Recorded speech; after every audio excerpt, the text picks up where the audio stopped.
Studi terbaru ungkap pohon hampir tidak lagi menyerap karbon. Pada tahun 2023 studi mengungkapkan tumbuhan dan hutan hampir tidak menyerap karbon dioksida. Jika CO2 benar-benar hampir tidak ada yang diserap, ada kemungkinan perubahan iklim besar dan meningkatkan risiko kekeringan jangka panjang di masa depan. Sebelum kita lanjut pembahasan ini, kita harus mengerti terlebih dahulu apa itu karbon dioksida. Jadi, karbon dioksida adalah gas yang secara alami terbentuk di atmosfer. Gas ini dihasilkan ketika makhluk hidup bernafas, aktivitas vulkanik dan bahan bakar seperti minyak dan batu bara. Karbon dioksida ini kalau kita analogikan seperti balon-balon kecil yang mengambang di udara, hutan, terumbu karang serta fitoplankton bertindak sebagai penyerap balon-balon kecil itu. Kegiatan menyerap karbon ini disebut fotosintesis. Nah, kegiatan menyerap balon tadi itu disebut hampir tidak ada dari tahun 2023. Tapi karbon dioksida atau si balon-balon kecil tadi terus tercipta dari kegiatan makhluk hidup, salah satunya kita. Kita yang paling besar menghasilkan karbon dioksida di alam. Dari mana aja sih karbon dioksida yang dihasilkan oleh manusia? Pertama dari pembakaran bahan bakar fosil, kedua penebangan hutan, dan ketiga dari pabrik-pabrik industri. Kita bahas satu persatu ya biar gak bingung dan lebih ngerti seberapa kritisnya situasi bumi kita ini. Pertama, pembakaran bahan fosil. Pembakaran bahan bakar fosil adalah proses membakar minyak, gas alam, dan batu bara untuk menghasilkan energi. Energi ini digunakan untuk berbagai keperluan, seperti menghasilkan listrik, menggerakkan kendaraan, dan proses industri. Contohnya seperti minyak atau bensin yang kita gunakan untuk kendaraan kita. Kedua, penebangan hutan. Apakah penebangan hutan juga termasuk? Iya, karena dengan ditebannya hutan akan mengurangi jumlah pohon yang menyerap karbon dioksida sekaligus melepaskan karbon dioksida yang tersimpan di dalam tanaman. Yang terakhir, pabrik industri. Kalau industri sudah pasti jelas, karena emisi karbon paling banyak dihasilkan oleh pabrik dan proses manufaktur. Terus bagaimana kalau hutan, terumbu karang dan fitoplankton berhenti menyerap karbon dioksida?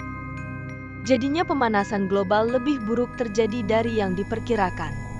Mari kita masuk ke pembahasan awal, seberapa kritisnya situasi bumi kita ini.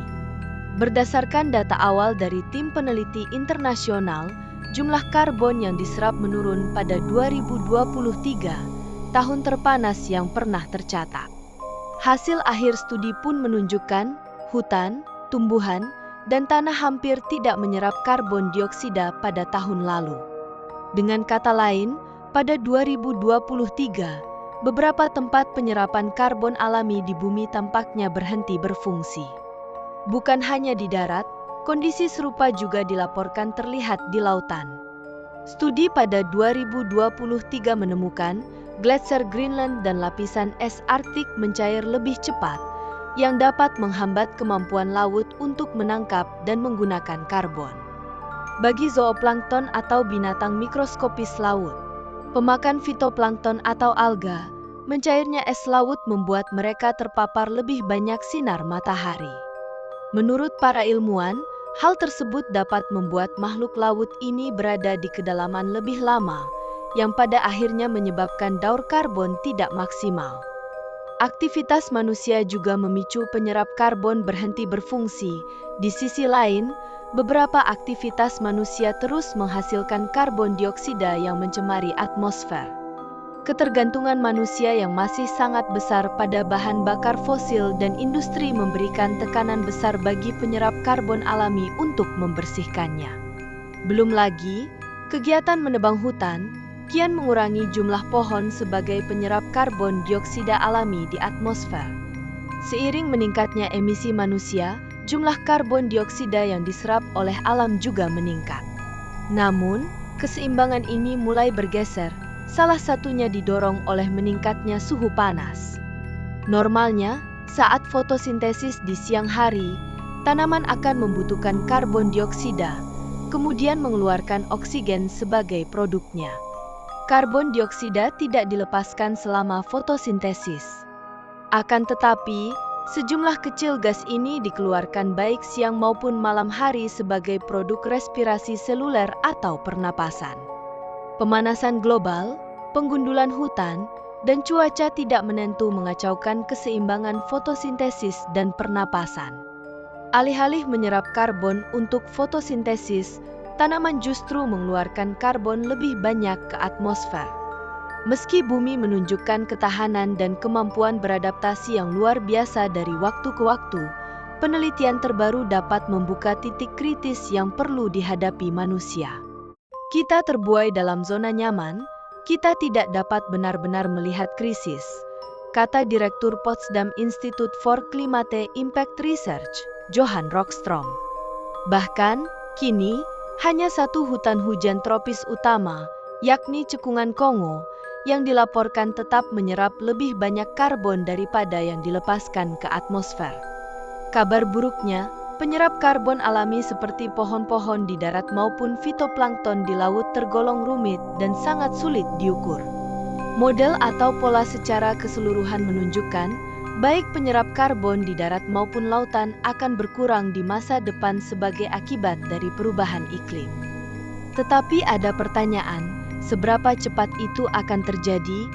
Ujar Kepala Kelompok Sains Kelautan dan Atmosfer di Exeter University, Inggris, Andrew Watson menambahkan, sebagian besar model cenderung menunjukkan kondisi ini berlangsung agak lambat selama 100 tahun ke depan atau lebih.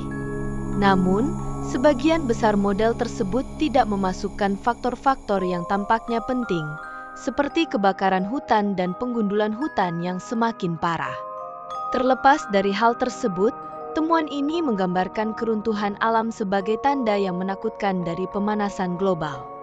Terlebih, masalah tentang merosotnya penyerapan karbon dioksida juga tidak pernah benar-benar dipikirkan dengan baik di bidang politik dan pemerintahan. Apa yang terjadi jika penyerap karbon alami, yang sebelumnya mereka andalkan, berhenti berfungsi karena iklim berubah? Selain menjadi tugas negara untuk mengurangi emisi karbon, kita sebagai individu juga bisa memangkas jumlah emisi gas rumah kaca untuk menghambat perubahan iklim. Bagaimana caranya? Pertama, menanam pohon. Deforestasi adalah salah satu penyebab utama emisi karbon. Padahal, pohon bisa menyerap dan menyimpan karbon secara alami. Untuk itu, menanam pohon merupakan cara termurah untuk meredam emisi karbon. Kedua, efisiensi energi rumah. Kita bisa memilih penyedia listrik yang menggunakan energi bersih atau memasang panel surya sebagai sumber listrik. Selain itu, kita juga bisa memilih perlengkapan rumah yang lebih ramah lingkungan, contohnya lampu LED. Ketiga, energi bersih. Saat ini, sebagian besar aktivitas manusia masih menggunakan bahan bakar fosil. Untuk itu, selain mengurangi konsumsi energi, transisi ke energi bersih juga bisa menekan emisi karbon. Keempat, efisien dalam menggunakan transportasi. Meski tidak semua orang bisa meninggalkan kendaraan dengan bahan bakar fosil, mengurangi berkendara dan beralih ke transportasi umum, bersepeda, atau berjalan kaki bisa menurunkan jumlah emisi karbon. Penggunaan pesawat terbang juga merupakan salah satu mode transportasi yang paling banyak menghasilkan emisi karbon. Kita bisa menyusutkan carbon footprint dengan hanya memakai pesawat jarak jauh dan kelas ekonomi. Mari kita sama-sama menjaga dan merawat bumi kita ini.